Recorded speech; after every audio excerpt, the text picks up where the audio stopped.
यह कहानी उस समय की है जब मैंने कॉलेज जाना शुरू किया था।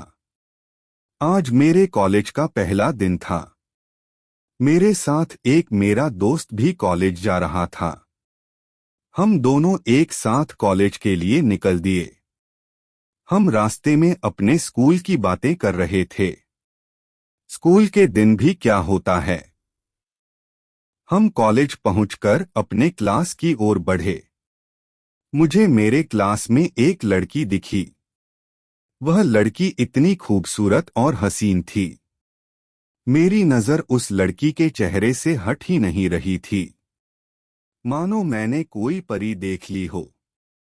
मेरे दोस्त ने मुझे कब सीट पर लेकर बैठा दिया मुझे पता ही नहीं चला।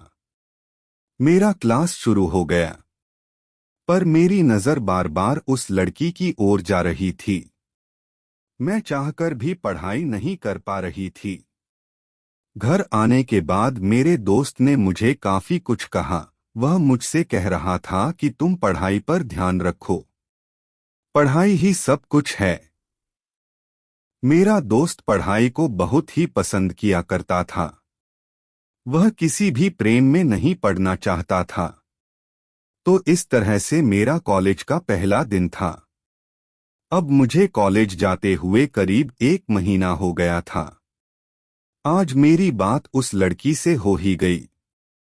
आज हम एक टीचर के बारे में बातें कर रहे थे। हमारे कॉलेज में एक ऐसे टीचर थे जो कि क्लास को कम पढ़ाते और ज्यादा खुद के बारे में बताते थे। हम अपने टीचर के बारे में बातें करते ही जा रहे थे। करीब हम 10 से 15 मिनट तक अपने टीचर की बातें करके हंसते रहे। फिर हमारे क्लास में एक दूसरे टीचर आ गए, तो हम बिल्कुल ही शांत हो गए। हमारे यह टीचर हमें पढ़ा रहे थे, पर मैं बस उस लड़की के बारे में ही सोचता जा रहा था, क्योंकि आज उसने मुझसे बात किया। मुझे उस लड़की का नशा हो गया था। मेरे दोस्त में मुझे इस दिन भी काफी कुछ बोला। वह मुझे बार बार कह रहा था कि पढ़ाई कर ले, पढ़ाई ही सब कुछ है, बाद में रोएगा। पर मुझे तो बस वह लड़की ही नजर आ रही थी। अब मैं उस लड़की से किसी न किसी बहाने बातें कर लिए करता था। अब करीब 2 हफ्ते मुझे उस लड़की से बातें करते हुए गुजर गए थे। मैं उस लड़की को कोई उपहार देना चाहता था, पर मैं कैसे और कौन सा उपहार दूं मुझे कुछ भी समझ में नहीं आ रहता है। एक दिन मैंने अपने साथ 2 चॉकलेट लेकर कॉलेज गया। एक मैं खुद ही निकाल कर खा रहा था। उस लड़की ने मुझे देख। मैंने उससे पूछ क्या तुम्हें चॉकलेट चाहिए। उसने कुछ भी नहीं कहा। फिर भी मैंने दूसरा चॉकलेट उसकी ओर बढ़ा दिया। उसने भी ले लिए। अब मुझे उस दिन जितनी खुशी हो रही थी उतनी खुशी मुझे कभी नहीं हुई थी। ऐसा लग रहता है कि मैंने कोई जंग जीत लिया हूं। अब रोज उस लड़की के लिए मैं कुछ न कुछ उपहार ले जाया करता था। मैंने अपने लिए पैसा खर्च करना बंद कर दिया था।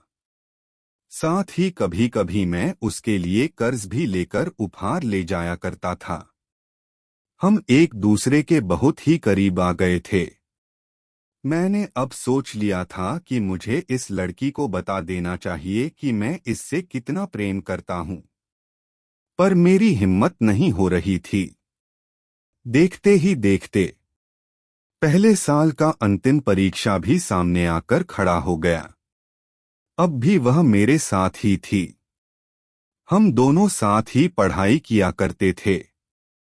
मुझे लग रहा था कि यह लड़की शायद मुझसे भी प्रेम करती है, तो मुझे किसी तरह की कोई जल्दबाजी नहीं करनी चाहिए।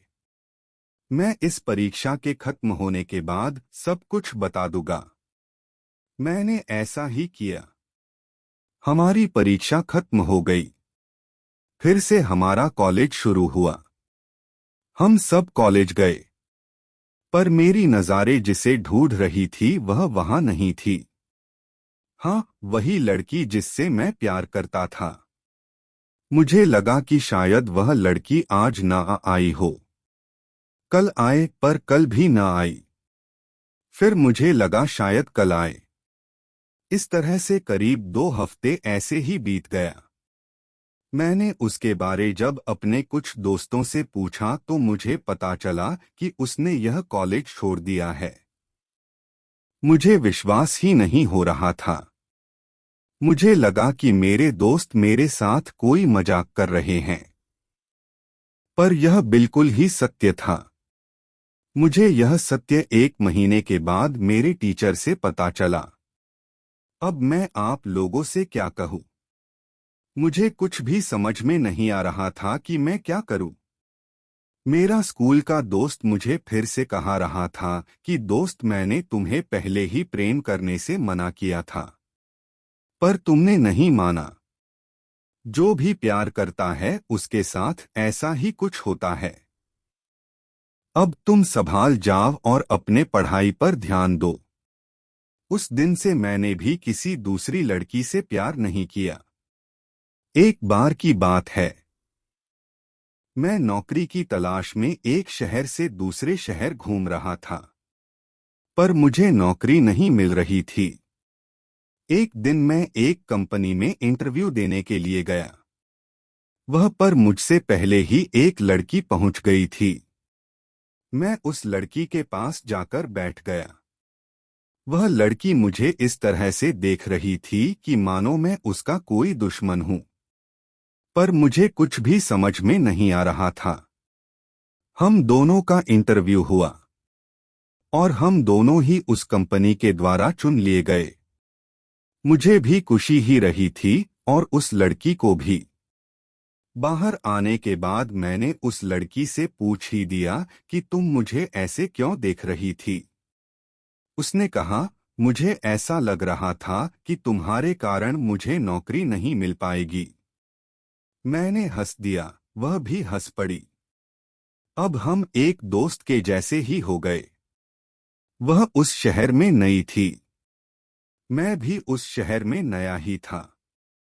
हमें रहने के लिए कोई किराए पर मकान की जरूरत थी। अब हम दोनों मकान खोजने निकल पड़े। हमें शाम तक एक मकान मिल ही गया। वह मकान काफी अच्छा था, पर उसका किराया थोड़ा सा ज्यादा था। मैं उस मकान के मालिक को किराया कम करने कहता ही रह गया, पर उसने एक भी पैसा कम नहीं किया। उस लड़की ने कहा, क्यों न हम एक ही मकान में रहे, जिस कारण हमें आधा आधा किराया देना होगा। मुझे यह विचार अच्छा लगा। हमने वह मकान ले लिया। हम दोनों ने मकान की सफाई की, कुछ जरूर सामान को खरीदा। अब हम दोनों सोचने लगे कि खाना कौन बनाएगा। चूंकि मुझे खाना बनाने नहीं आता था, तो उस लड़की ने कहा, मैं खाना बना दूंगी, पर तुम्हें कपड़े और बर्तन को धुलना होगा। मैं तैयार हो गया। अब हम दोनों एक दूसरे को काफी मदद किया करते थे। आधा काम वह करती और आधा काम मैं। हम दोनों बड़े अच्छे से कंपनी का भी काम किया करते थे। अब हमें करीब 2 साल साथ रहते हुए हो गया था। मुझे वह कोई पराया नहीं लगती थी। हम दोनों अपने बारे में एक दूसरे को बताया करते थे। हमारी जिंदगी काफी मजेदार थी। एक दिन मुझे फोन आया कि मेरे पिताजी का दुर्घटना हो गया है। मैंने यह खबर उस लड़की को बताई। उस समय मेरे पास कुछ पैसे कम पड़ रहे थे। उस लड़की ने मुझे पैसे दिए और घर जाने को कहा।